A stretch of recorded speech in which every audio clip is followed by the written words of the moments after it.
Today, we're going to discuss about GCF. GCF stands for Greatest Common Factor. The first method that we can use in finding the GCF is the listing method. What is listing method? It is where you are going to list all factors of the given numbers. So let's say, for example, we will be finding out the GCF of 12 and 16. Using this method, we need to identify all factors of the number 12 and 16. So let's start with the number 12.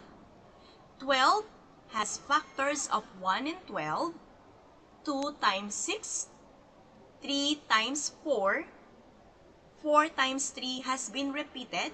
Since we already have 3 times 4, we will disregard this now, and we are done. The factors of 12 are 1, 2, 3, 4, 6, and 12. Now, let's find out the factors of 16. Let's begin with 1 and itself. 1 times 16. Next counting number is 2 times 8. 3 is not a factor of 16. 4 is a factor of 16. We multiply it by itself. Then, this is a double number. It means that we are done. So, the factors of 16 are 1, 2, 4, 8, and 16. After we list all the factors of these two given number, we can now identify their common factors. When you say common factors, these are factors that are the same or common with the two given numbers. So we have 1, check. We have 2, check. We also have the number 4 in the factors of both 12 and 16.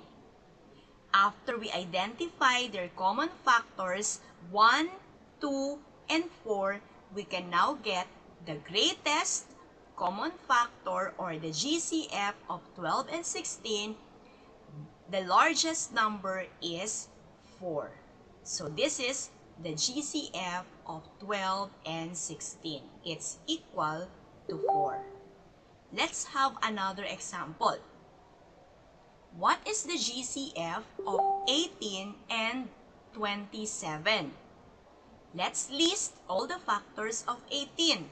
We have 1 times 18, 2 times 9, 3 times 6, 4 is not, 5 is not a factor, 6 times 3 is a factor of, 6 and 3 are factors of 18, but if you can see, we have already this factor same as 3 times 6. So we can just ignore this, and that means we are done. So let's now list all factors of 18.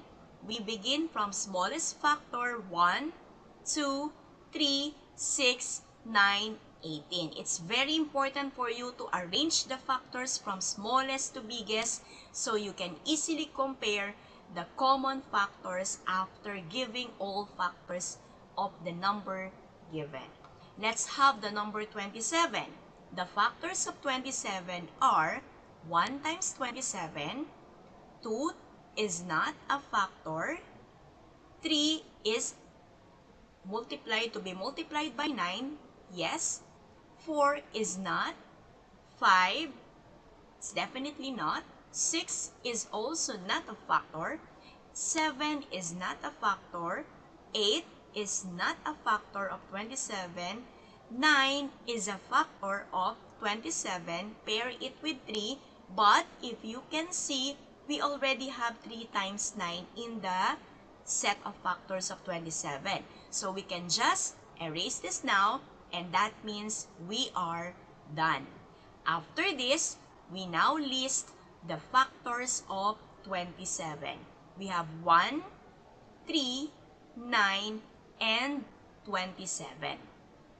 The next thing that we need to do is to find out the common factors of 18 and 27. Can you try to look at the common factors? Yes, we have 1. Do we have 2 in both factors? No. What about 3? Yes. What about 6? It's not there. 9 is yes. 18 is not in the 27 factors. Okay, so the factors or the common factors of 18 and 27 are 1, 3, and 9. And to get the GCF, just identify the largest among these three numbers. We have the GCF of 9. Next example. Let's find out the GCF of 48 and 60 using the listing method. We have 1 times 48, 2 times 24, 3 times 16, 4 times 12, 6 times 8, and no more. So I have already given all the factors of 48. While 60, we have 1 times 60, 2 times 30, 3 times 20, 4 times 15, 5 times 12, 6 times 10. So that's it. We have listed all factors of 48 and 60. Then, let's find out the common factors of 48 and 60. So we have listed factors of 48, compare with the factors of 60, identify their common, which of the numbers are the same with the two given numbers. Yes, you are correct. We have 1, check. We have 2, we have 3, 4, 6 is common, and 12 is also common. So, what is the largest among this common factor? You got it right, that the GCF is equal to 12. Do you understand? Listing method, that is what you call the listing method in finding the greatest common factor of the numbers. Okay, next method that we can use in finding the GCF is called prime factorization method. How do we do the prime factorization method? The first thing that you must really have to do is to find the prime factorization of each number. Then, identify the common factors and multiply them together to get the GCF. So, let's do it. Let's try the number 27 and 36. If you can still remember in our lesson, we come up with the prime factorization of the number using the factor 3 method. So, 27, we will get the prime factors of this by using the factor 3 method. What are the factors of 27? Okay, we have 3 times 9. Then, let's identify if they are already prime number. Is 3 a prime number? If it's a prime number, you need to encircle the number.